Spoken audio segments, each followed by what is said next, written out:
Hello friends, मेरा नाम है मोहम्मद आमिर और ये मेरा चैनल है। Welcome to my channel Mohammad Aamir UGC JRF. मैंने जेआरएफ क्लियर किया हुआ है दिसंबर वाले एग्ज़ाम में 2024 में, और मैंने 99.872 परसेंटाइल स्कोर किया हुआ है। और मेरे पेपर वन में जो मार्क्स थे वो थे 40 मार्क्स।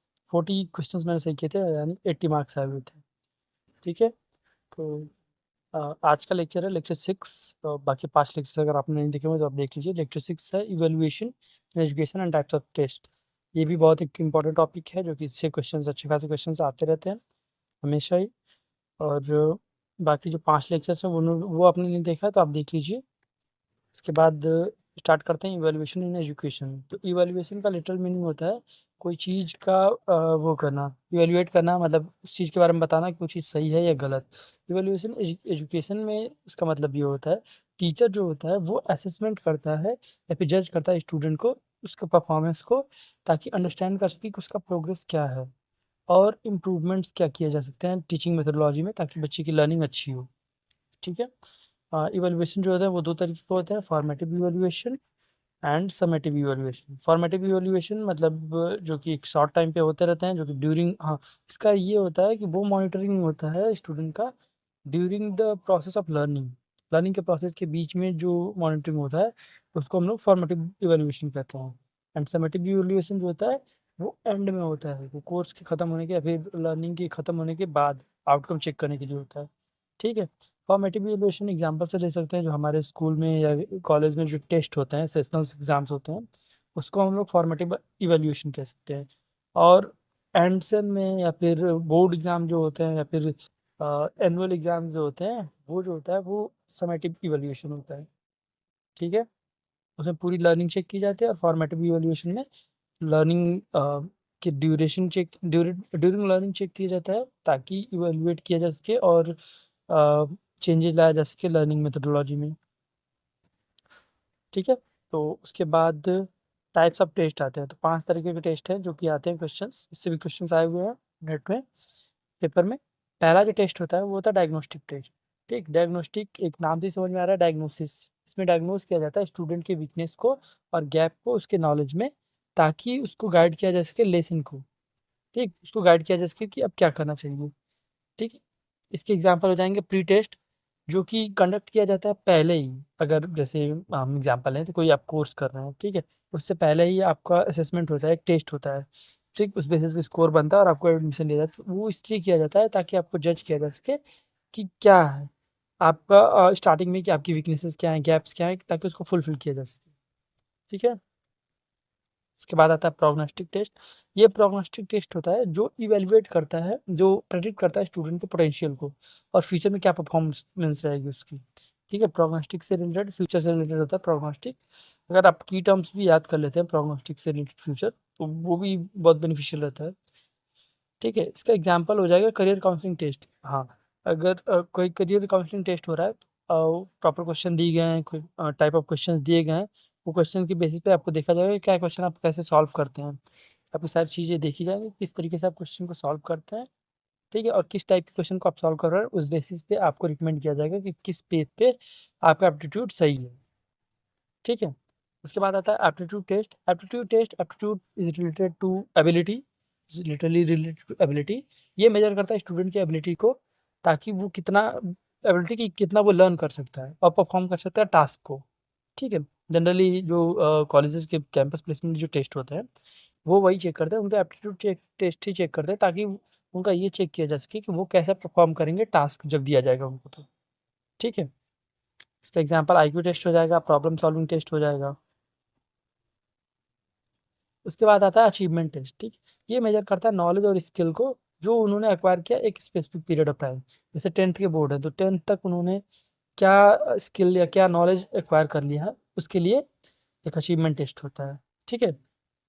हाँ हाँ, इसका एक बहुत अच्छा एग्जाम्पल हो जाएगा लैंग्वेज प्रोफिशिएंसी टेस्ट। कोई लैंग्वेज आप सीख रहे हैं, ठीक, जैसे मान लीजिए आप इंग्लिश सीख रहे हैं, तो उसमें उसके बाद इंग्लिश सीखने के बाद आपका एक असेसमेंट टेस्ट होगा जिसमें रीडिंग, राइटिंग और स्पीकिंग स्किल देखा जाएगा। ठीक है, कि आपने कितना अचीव किया। उसके बाद बात आता है ऑथेंटिक टेस्ट का। तो ऑथेंटिक टेस्ट ये रिलेटेड होता है रियल लाइफ सिचुएशन से। ऑथेंटिक से आप रिलेट, ऑथेंटिक मतलब ऑथेंटिसिटी से रिलेट कर सकते हैं और रियल लाइफ कॉन्टेक्स्ट में। कि आपके पास जो नॉलेज है, स्टूडेंट के पास जो नॉलेज है, वो रियल लाइफ में कितना अप्लाई कर पा रहा है, उसको ऑथेंटिक टेस्ट बोलते हैं। ठीक, इसका एग्जांपल हो जाएगा कि मॉडल्स बनवाए जाते हैं बच्चों से, वर्किंग मॉडल्स जो बनवाए जाते हैं क्लास 8 क्लास 9 के बच्चों से, वो डिज़ाइन फॉर एग्जांपल कि कोई एक बच्चा है, उसने पढ़ा वो वाटर फिल्ट्रेशन सिस्टम को पूरा पढ़ा, ठीक, और फिर वो घर जाके डिज़ाइन कर दिया एक वर्किंग वाटर फिल्ट्रेशन सिस्टम बना दिया, उसने अपनी चीज़ें जोड़ जाड़ के सारी चीज़ जो पढ़ा हुआ है वो एक बार करके और उसने बना दिया। ठीक है, तो वो ऑथेंटिक असेसमेंट होता है। इसलिए जनरली प्रोजेक्ट्स वगैरह दिए जाते हैं बच्चों को। उसके बाद आता है इवैल्यूएशन सिस्टम में, तो 2 तरीके का इवैल्यूएशन सिस्टम है।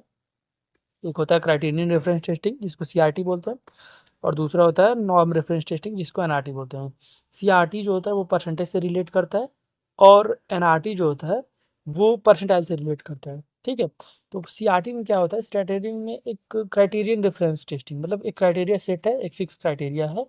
ठीक, एक फिक्स क्राइटेरिया सेट है कि और उसकी बेसिस पे आपका जजमेंट होगा।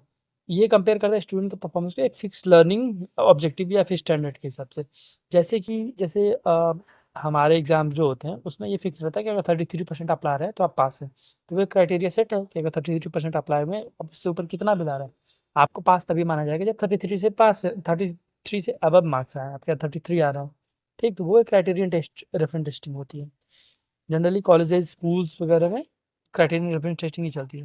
उसके बाद आता है नॉर्म रेफरेंस टेस्टिंग। ठीक, इसमें नॉर्म रेफरेंस टेस्टिंग में आप कंपेयर करते हैं, स्टूडेंट की परफॉर्मेंस को कंपेयर किया जाता है एक ग्रुप ऑफ पीयर से, मतलब सेम टाइप ऑफ ग्रुप से, स्टूडेंट के ग्रुप से।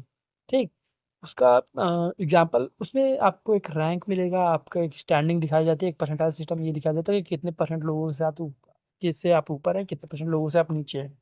ठीक, परसेंटाइल रैंकिंग जो होता है वो कॉम्पिटिटिव एग्जाम में जैसे कि जेई नीट या फिर हमारे खुद नेट के एग्जाम में भी परसेंटाइल सिस्टम ही होता है। ठीक है, ये रैंक बताता है नॉन रेफरेंस टेस्टिंग।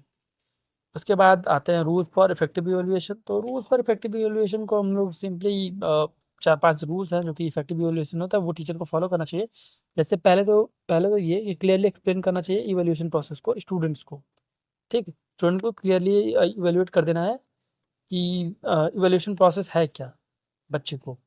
उसके बाद यूज़ करना है continuous evaluation methods throughout the course. एक इवैल्यूएशन मेथड को कंटिन्यूअस रखना है, ऐसा नहीं कि एक बार आपने इवैल्यूएट कर लिया फिर छोड़ दिया, आपको बीच-बीच में फॉर्मेटिव इवैल्यूएशन करते रहना है। ठीक है? उसके बाद ensure fairness and avoid biasness. तो फेयरनेस रहना चाहिए, बायसनेस होना चाहिए। ये नहीं कि आप किसी के साथ बायस्ड हैं तो फिर उसमें जो इवैल्यूएशन होगा वो इफेक्टिव नहीं होगा। तो अब बायसनेस आ गई तो फिर वो इवैल्यूएशन इफेक्टिव होगा ही नहीं। फिर तो आप एक स्टूडेंट एक पर्टिकुलर चीज़ की तरफ बायस्ड हो गए। उसके बाद मल्टीपल टेक्निक्स पे यूज़ करना चाहिए comprehensive understanding of student performance को, क्योंकि मल्टीपल टेक्निक्स यूज़ करना चाहिए क्योंकि कई बार होता है कि कुछ बच्चे जो होते हैं वो लैंग्वेज को जल्दी अंडरस्टैंड कर लेते हैं, कुछ बच्चे जो होते हैं वो इम्प्लीमेंटेशन को या फिर नॉर्म जो रियल लाइफ सिचुएशंस है वैसे उसमें ज़्यादा अंडरस्टैंड करते हैं। तो आपको अलग-अलग तरीके की टेक्निक्स को यूज़ करना है उसमें परफॉर्मेंस में, स्टूडेंट परफॉर्मेंस को अंडरस्टैंड करने के लिए। ठीक, प्रोवाइड करना है constructive feedback to students for improvement. और जैसे आपने फॉर्मेटिव इवैल्यूएशन कर लिया या फिर इवैल्यूएट कर लिया चीज़ को, उसके बाद आपको एक कंस्ट्रक्टिव फीडबैक जो एक अच्छा डिटेल फीडबैक प्रोवाइड कराना है बच्चे को।